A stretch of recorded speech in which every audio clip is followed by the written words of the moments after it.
Jaya Radha Madhava Punya Vihari.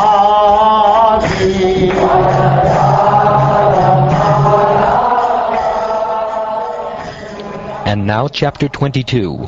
Bali Maharaj surrenders his life.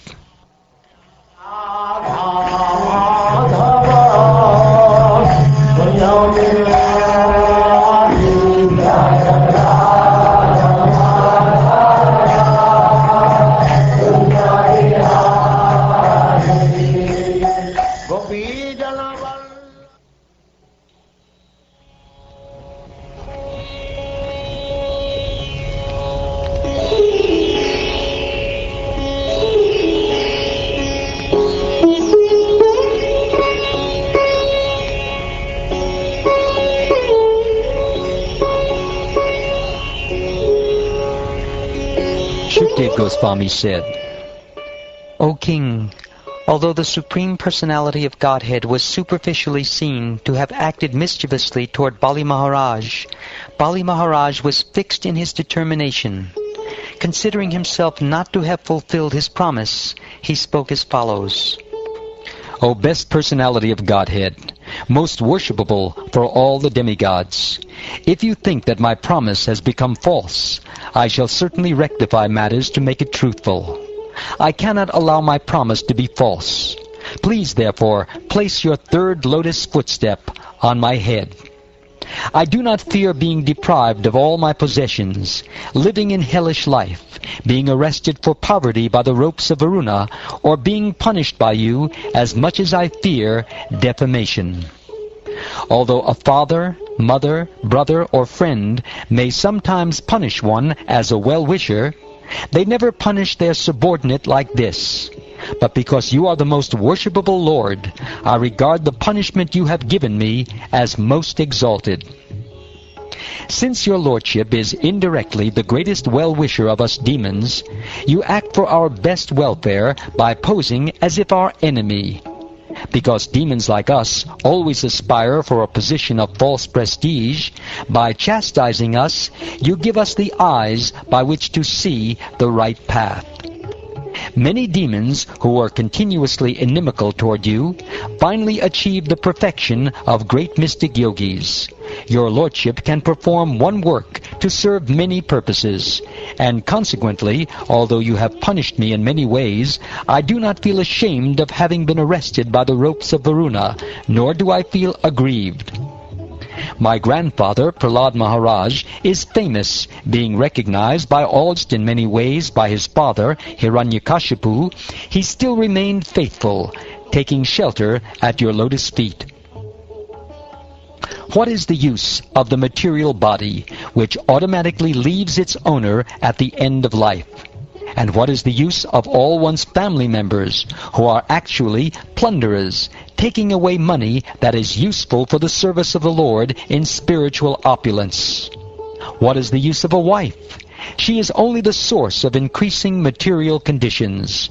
And what is the use of family, home, country, and community? Attachment for them merely wastes the valuable energy of one's lifetime. My grandfather, the best of all men, who achieved unlimited knowledge and was worshipable for everyone, was afraid of the common men in this world. Being fully convinced of the substantiality afforded by shelter at your lotus feet, he took shelter of your lotus feet against the will of his father and demoniac friends, who were killed by your own self. Only by providence have I been forcibly brought under your lotus feet and deprived of all my opulence. Because of the illusion created by temporary opulence, people in general who live under material conditions, facing accidental death at every moment, do not understand that this life is temporary. Only by providence have I been saved from that condition. O best of the Kurus, while Bali Maharaj was describing his fortunate position in this way, the most dear devotee of the Lord, Prahlad Maharaj, appeared there like the moon rising in the night time. Then Bali Maharaj saw his grandfather, Prahlad Maharaj, the most fortunate personality, whose dark body resembled black ointment for the eyes. His tall, elegant figure was dressed in yellow garments. He had long arms, and his beautiful eyes were like the petals of a lotus. He was very dear and pleasing to everyone. Being bound by the ropes of Varuna, Bali Maharaj could not offer befitting respect to Prahlad Maharaj as he had before. Rather, he simply offered respectful obeisances with his head, his eyes being inundated with tears, and his face lowered in shame. When the great personality Prahlad Maharaj saw that the Supreme Lord was sitting there, surrounded and worshipped by his intimate associates like Sunanda, he was overwhelmed with tears of jubilation. Approaching the Lord and falling to the ground, he offered obeisances to the Lord with his head. Prahlad Maharaj said, My Lord, it is your lordship who gave this Bali the very great opulence of the post of heavenly king, and now today it is you who have taken it all away. I think you have acted with equal beauty in both ways.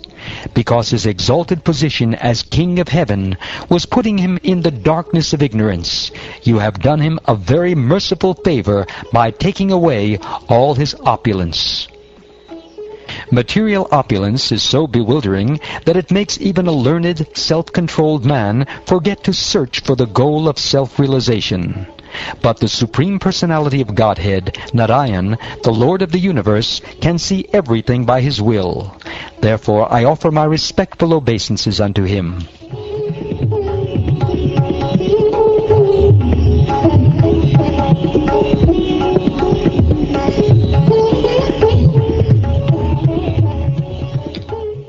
O King Pariksit, Lord Brahma then began to speak to the Supreme Personality of Godhead within the hearing of Prahlad Maharaj, who stood nearby with folded hands.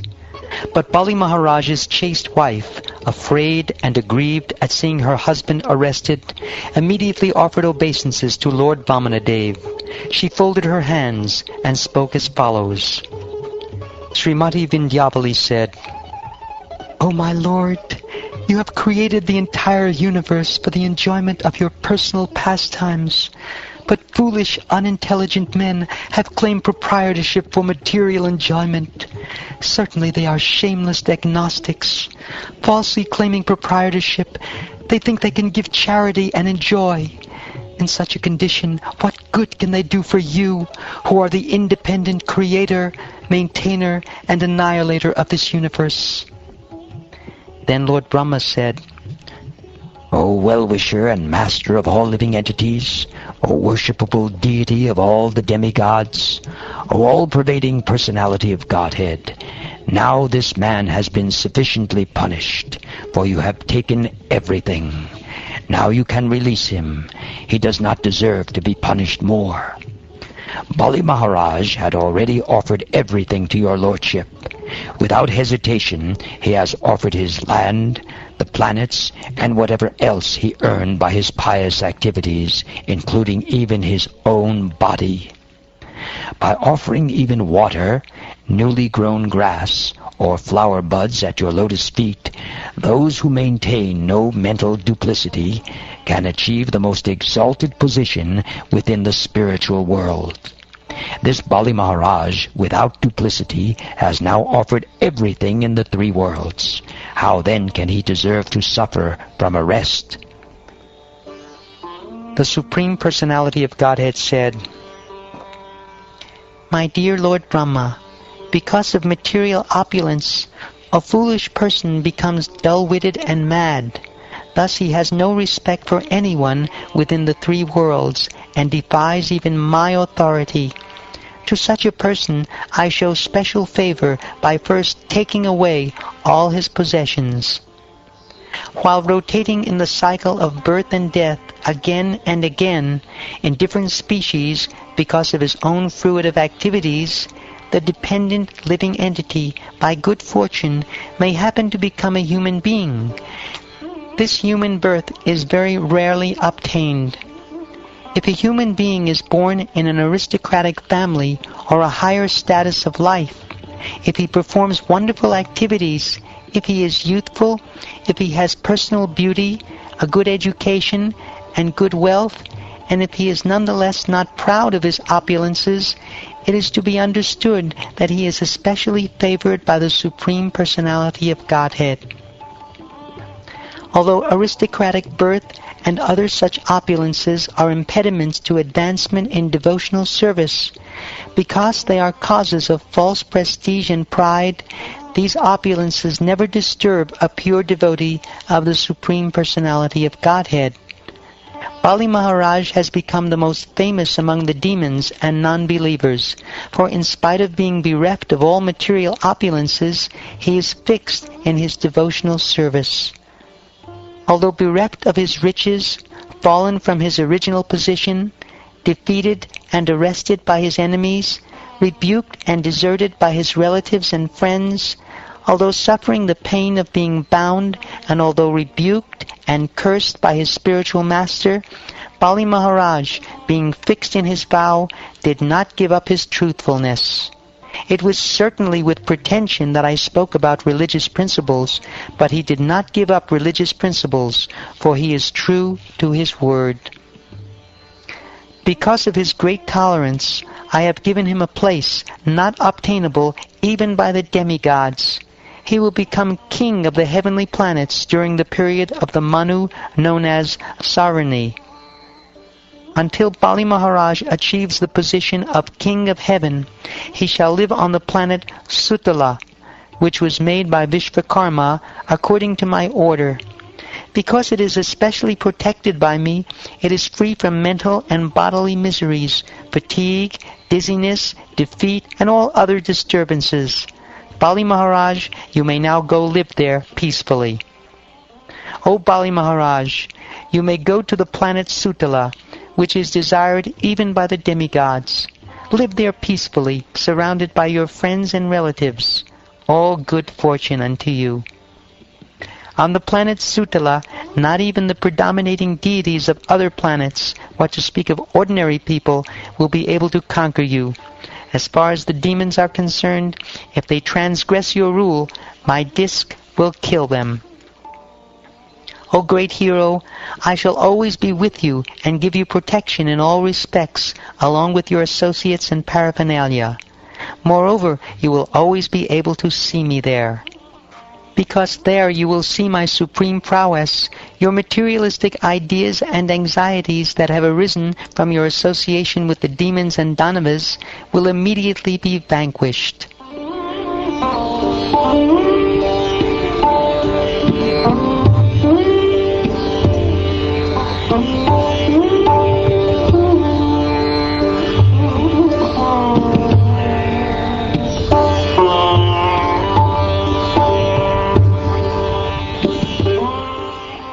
Thus ends the 22nd chapter of the 8th canto of the Srimad Bhagavatam, entitled Bali Maharaj Surrenders His Life.